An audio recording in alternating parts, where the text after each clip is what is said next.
Hey, Madam Pips. So, yung video na to is for your information lang. Ayoko sana tong gawin, pero, ano yun, para lang kapulutan din ng aral. I'm Leah Joy, 30 years old. Recently, I vomit blood. It started on July. And this July is may klase ako. So, nung nag-vomit ako ng blood, it's midnight already. I'm sweating. I vomit blood. But I feel okay. You know, you don't really feel sick. It's just like feeling dizzy, feeling tired, feeling weak. So, I try to sleep it. Pinapakiramdaman ko rin siyempre kung lalala pa ba siya, kung susuka pa ba ulit ako, or may himatay ba ako. So far, so good. Hindi naman. So, pinahinga ko lang siya. Kinabukasan, okay naman na. After a week, sumuka ulit ako. Napadami ulit yung kain ko. Napadami ulit ng fats yung kinain ko. So, ang sakit ang abdomen ko. Nasa work ako nito. Greasy food. Ang sakit. Sobrang sweat ko. Nagdidil ako. Tapos para akong nahihilo. Talagang na-urge akong sumuka para mawala siya. So, sumuka ako. At wala naman siyang dugo.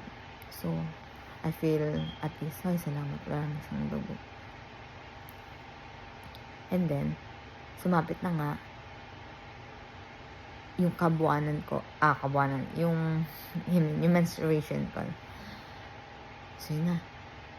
Ang sakit niya, sobrang sakit. So, inom ako ng Midol kasi nga may work ako eh. So, ang inom ko is makeup naman siya every 6 hours. Siyempre may label doon, diba? Bawal mag-exceed ng kung ano.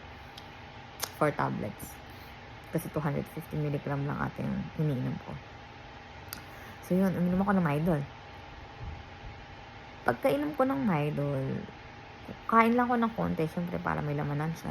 Sabi nila, kailangan may lamanan siya. Eh, natulog na ako. Kinabukasan, na-urge ulit ako magsuka. Pagkasuka ko, dugo. Ang daming dugo, puro dugo. As in, wala man lang pagkain. Tapos, may blood clot pa. Kalalaking blood clot, ganito. So, ang ginawa ko, nilagay ko siya sa plastic. Kinuha ko yung blood. Nilagay ko sa plastic. Tawag ako, mama ko. Mapapasok pa sana ako eh. Kaso sumuka ako ng dugo. Sabi niya, ay, huwag ka na pumasok, pumunta ka na sa ER. So, ayun na nga. Pumunta ko sa ER. Kasi parang, feeling ko yung sa first episode naman ng pag-draw up ko ng blood, nakaya ko. Bakit dito? Bakit makaya ko? Kaso sobrang sakit ng puson ko. Hindi ko siya kayang tiisin. Hindi ko na kayang inuman ng Midol kasi baka lalo mag-bleed yung internal ko. So, punta na lang ako sa ER. So, yun na nga. Pagpasok ko sa ER, nagpa-admit ako. So, hindi pa nila ako na-entertain kasi sobrang dami rin ng tao dun sa hospital na yun. Sabi nila, inuuna nila yung mga worst scenario. Kasi, sabi ko nga, I throw up blood. Nahihilo ako. Hindi pa ba worst scenario yung case ko. Pero, I patiently wait. Gusto ko na nga sanang umuwi kasi feeling ko, kaya ko naman, ipahinga ko na lang sa bahay. Pero kasi yung nanay ko talaga nagpumilit na magpa-admit ka na. So yun na, nag-wait ako ng 3 hours. And they found out na sobrang baba ng hemoglobin ko, 4.9 something lang. Which is ang normal is 12. So right away, they transfer blood to me. And they order endoscopy and a lot of blood tests ko ano yung problema sa akin kasi hindi nila alam kung may H. pylori ba ako, baka nagbe-bleed yung internal ko. Alam yan, wala silang sinabing possible cause, but they are not yet sure until it tested. So yun na. Basta ang mahalaga lang daw ngayon is ma-transfer lang ako ng dugo. So transfer lang ako ng 2 bag of blood. Sign ako ng paper. And then, hindi na nila ako pinauwi. Inadmit na nila ako sa ER kasi inadmit nila ako sa main hospital. So, pagka-admit nila sa akin sa main hospital, ang dami na naman test. Tapos, nilagyan ako ng iron kasi sobrang baba ng dugo ko. Tinapos nila yung 2 set of blood bag. Tapos, kinabukasan na nila ako pina-endoscopy kasi medyo late na rin yun. So, kinabukasan, pagka-endoscopy sa akin, nakita nila na hindi naman yung H. pylori or whatever. Nakita nila na ito ay yung vein ko na pumutok, nag-rupture. Kaya ako nagko-cause ng throwing up blood. And then, binigyan nila ako ng gamot para hindi siya, yun nga, mag-swollen. And then, gusto ko na umuwi nun kasi sabi ko, I feel okay na. Namimiss ko na yung baby ko. Mahal na rin ata ng, ng hospital bills ko. Bago lang kami rito sa Oregon. Alam mo yun, mga ganung factor. Tapos, sabi ng doctor ko, hindi kita palalabasin hanggat hindi natin nalalaman kung ano yung cause niyan. So, I'm very thankful to that doctor. So, nilagyan niya pa ako ng iba't ibang test until they confirm na yung cause nun is I have a tumor in my pancreas. And then, yung spleen ko is namamaga. So,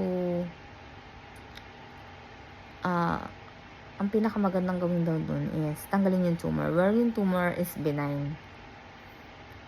And I'm happy to hear that. Pero, I think it's blessing in disguise also na malaman to. Kesa naman daw na late mo malaman at knock on wood, maging cancer siya.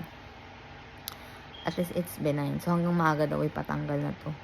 Yung spleen ko namamaga, kaya hindi ako nakakapag-rate ng hemoglobin. Kaya sobrang baba ng hemoglobin ko lagi. So, nilalagyan ng iron. And yung gamot na sa vein ko is temporary lang daw yun. So, inalam talaga nila yung root. So, ayun, nakapagpa-schedule na ako sa specialist ng pancreas, yung sa surgeon ng pancreas kasi hindi nga nila maoperahan. So, they transfer me to another hospital. Naman nila na yung doctor ko ngayon is operahan niya ako. Ayun, nakakatakot lang. Kasi baka daw malaking chances na tanggalin yung spleen ko kasi it shared blood vessels to the tail of my pancreas. At nandun yung tumor ko na which is tatanggalin nila. It's a laparoscopic distal pancreatomy and splenotomy. Something like that. Yung operation na gagawin sa akin. At sana lang maging successful. Pag-pray niyo naman ako. So, what is cause of this? I don't know. They said probably genetic, but I deny all the history of the family that we have a pancreatic tumor. Mother and father side, we don't have cancer too. So maybe, I guess it's my lifestyle.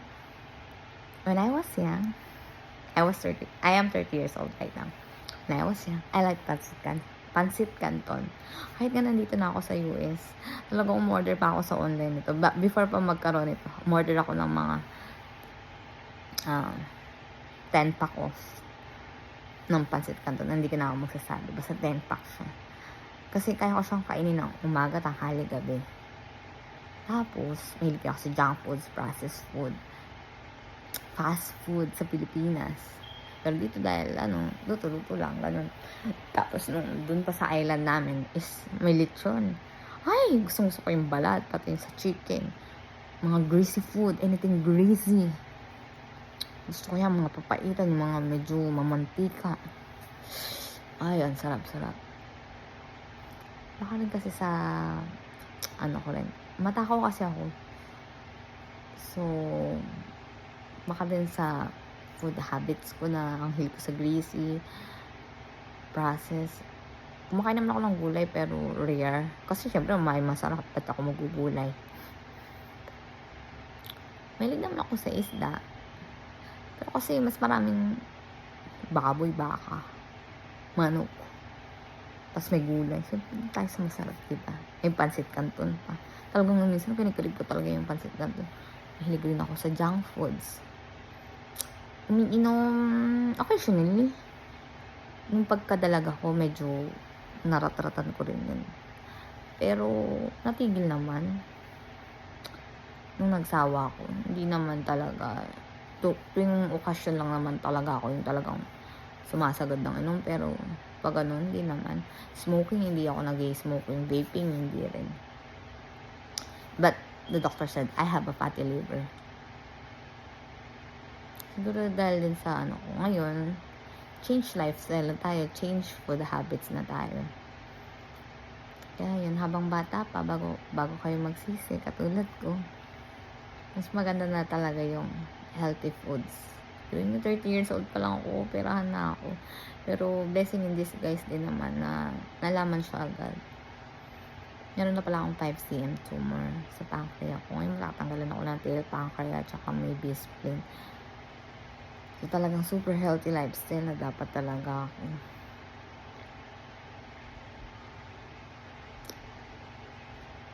So yun, update ko kayo sa before or after ng operation ko. We'll see kung makakapag-video ko before.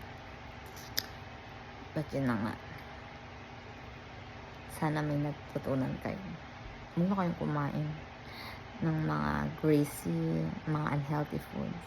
Pansit Canton. Pwede naman kumain pero wag sobra. Sabi nga nila lahat ng sobra masama.